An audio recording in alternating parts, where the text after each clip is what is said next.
रूपरेखा, राजा विक्रमादित्य और दो तपस्वी।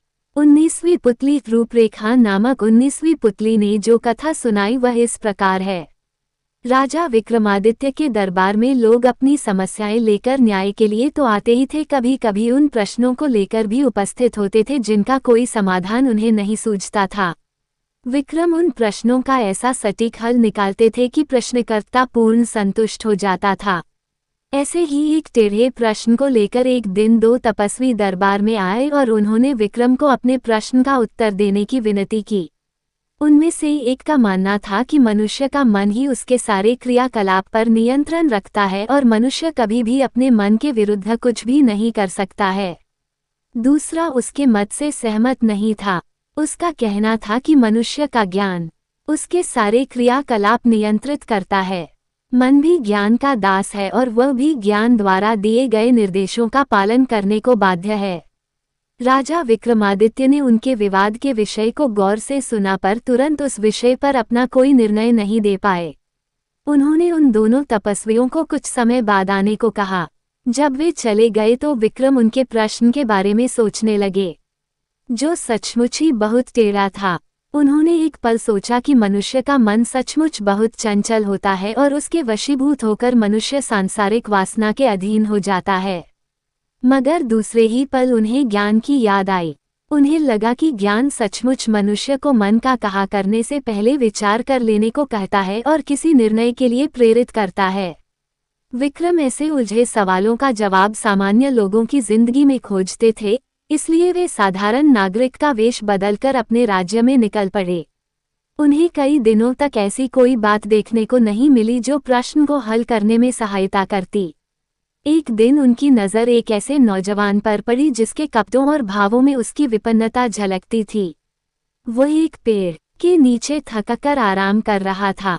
बगल में एक बैलगाड़ी खड़ी थी जिसकी वह कोचवानी करता था। राजा ने उसके निकट जाकर देखा तो वे उसे एक झलक में ही पहचान गए। वो उनके अभिन्न मित्र सेठ गोपाल दास का छोटा बेटा था। सेठ गोपाल दास बहुत बड़े व्यापारी थे और उन्होंने व्यापार से बहुत धन कमाया था। उनके बेटे की ये दुर्दशा देखकर उनकी जिज्ञासा बढ़ गई। उसकी बदहाली का कारण जानने को उत्सुक हो गए। उन्होंने उससे पूछा कि उसकी ये दशा कैसे हुई, जबकि मरते समय गोपाल दास ने अपना सारा धन और व्यापार अपने दोनों पुत्रों में समान रूप से बांट दिया था। एक के हिस्से का धन इतना था कि 2 पुश्तों तक आराम से जिंदगी गुजारी जा सकती थी। विक्रम ने फिर उसके भाई के बारे में भी जानने की जिज्ञासा प्रकट की। युवक समझ गया कि पूछने वाला सचमुच उसके परिवार के बारे में सारी जानकारी रखता है। उसने विक्रम को अपने और अपने भाई के बारे में सब कुछ बता दिया। उसने बताया कि जब उसके पिता ने उसके और उसके भाई के बीच सब कुछ बांट दिया तो उसके भाई ने अपने हिस्से के धन का उपयोग बड़े ही समझदारी से किया। उसने अपनी ज़रूरतों को सीमित रखकर सारा धन व्यापार में लगा दिया और दिन रात मेहनत करके अपने व्यापार को कई गुना बढ़ा लिया।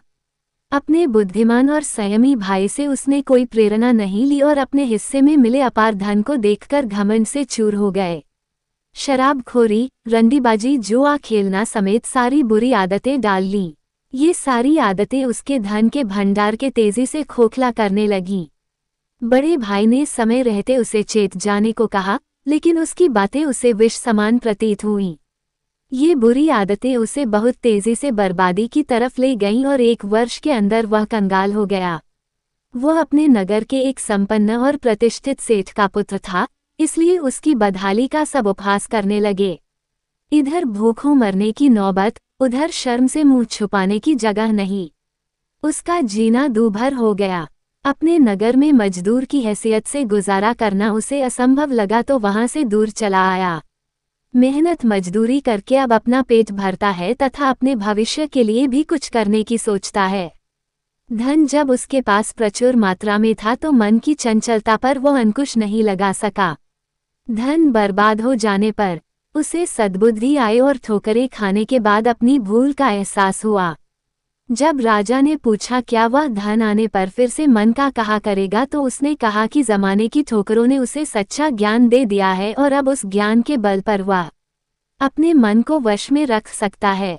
विक्रम ने तब जाकर उसे अपना असली परिचय दिया तथा उसे कई स्वर्ण मुद्राएं देकर होशियारी से व्यापार करने की सलाह दी।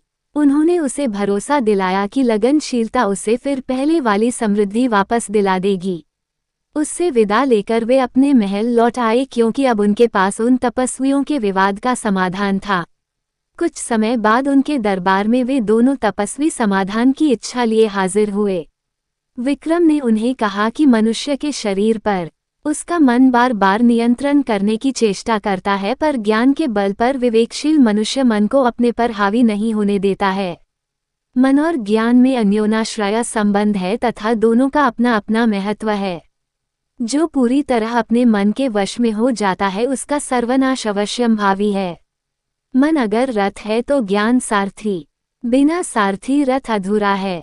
उन्होंने सेठ पुत्र के साथ जो कुछ घटा था उन्हें विस्तारपूर्वक बताया तो उनके मन में कोई संशय नहीं रहा। उन तपस्वियों ने उन्हें एक चमत्कारी खड़िया दिया जिससे बनाई गई तस्वीरें रात में सजीव हो सकती थीं और उनका वार्तालाप भी सुना जा सकता था। विक्रम ने कुछ तस्वीरें बनाकर खड़िया की सत्यता जानने की कोशिश की तो सचमुच खड़िया में वह गुण था। अब राजा तस्वीरें बना बनाकर अपना मन बहलाने लगे। अपनी रानियों की उन्हें बिल्कुल सुधि नहीं रही। जब रानियां कई दिनों के बाद उनके पास आईं तो राजा को खड़िया ने चित्र बनाते हुए देखा। रानियों ने आकर उनका ध्यान बटाया तो राजा को हंसी आ गई और उन्होंने कहा वे भी मन के अधीन हो गए थे। अब उन्हें अपने कर्तव्य का ज्ञान हो चुका है। यदि आपको ये सिंहासन बत्तीसी की सीरीज पसंद आ रही है तो प्लीज मेरे चैनल को सब्सक्राइब कर लीजिए और बेल नोटिफिकेशन को प्रेस करना ना भूलें जिससे कि आने वाली हर कहानी की नोटिफिकेशन आपको मिलती रहे। धन्यवाद।